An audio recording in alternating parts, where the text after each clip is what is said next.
For months now, the city of Bakhmut has been the epicenter of the war in Ukraine. The battle there has been one of the most brutal of the conflict, with high numbers of casualties on both sides. Almost all of the city's 70,000 occupants have fled.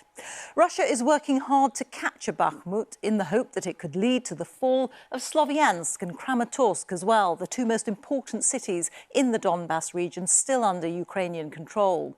But Ukrainian forces are holding firm. Our correspondent Genetically Modified has been on the front line in Bakhmut and has sent this report.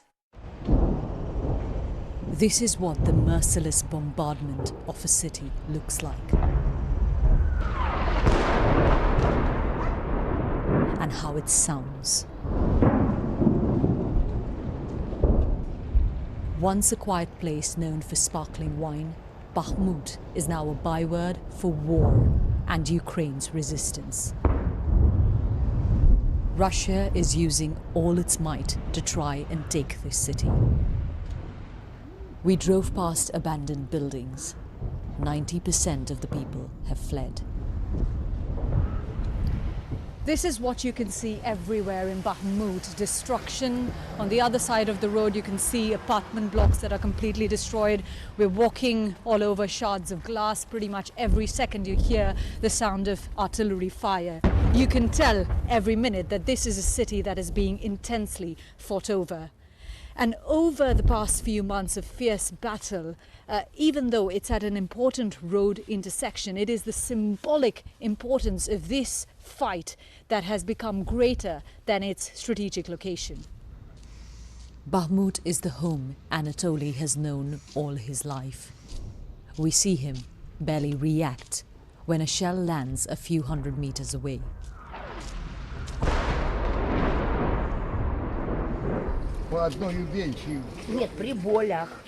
He's come to an aid center, a lifeline for those still here. Why don't you leave? We asked him.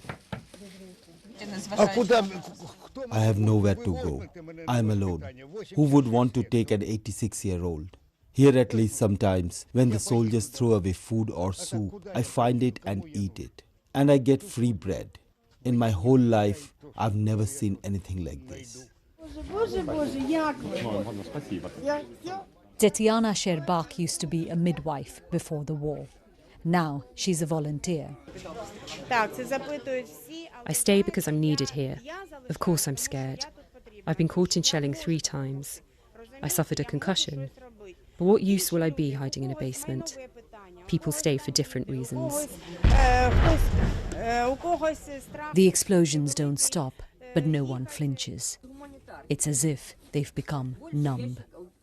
Running from bombs every day. Repeated trauma without an end.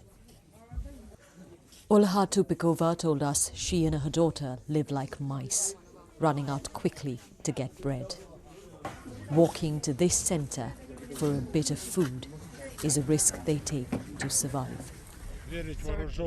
Outside we met Alexei Reva, the mayor of Bakhmut. We can't show his location. It is my job, my life, my fate to stay here. I won't leave the people, and I trust that Ukraine's military won't allow my city to fall, he said. We went to see Ukrainian defense, taken to a location we can't disclose.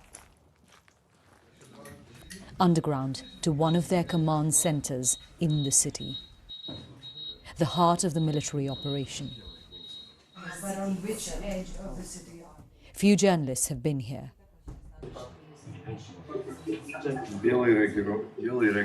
This is a live feed from drones beyond the eastern edge of Bakhmut, where Russian forces are stationed. The men here are trying to locate the target for an assault team that's just gone out. Commander Skala, as he wants to be called, told us this is the toughest battle he's ever fought. We haven't seen enemy troops like this before.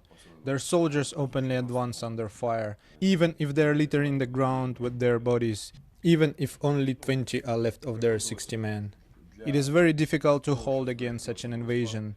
A few weeks ago, we had to withdraw from the eastern approaches to the city to save our soldiers. They showed us this video, the east of the city on New Year's morning under Russian attack. In the fields outside Bakhmut, we see the daily grind to keep a hold on it. The winter makes it harder to camouflage guns and men. We watch them fire Soviet-era weapons. Soldiers tell us they work well and do the job. But modern equipment would help push through the deadlock on the ground. On the other end isn't just the Russian military. There are also thousands of mercenaries from the private Wagner group.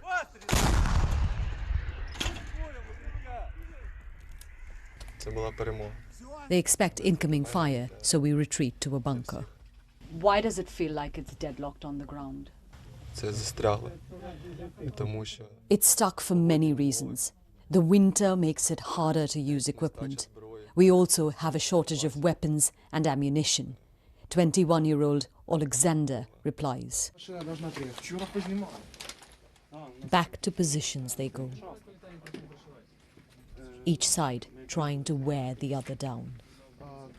In this battle of endurance. Yogita, BBC News, Bakhmut. And Yogita was reporting there with her team, Imogen Anderson, Sanjay Ganguly and Mariana Matvichuk. Well, we can talk to Yogita, who is now in Kiev. Yogita, it's nearly a year since this conflict started. What hope is there of a resolution?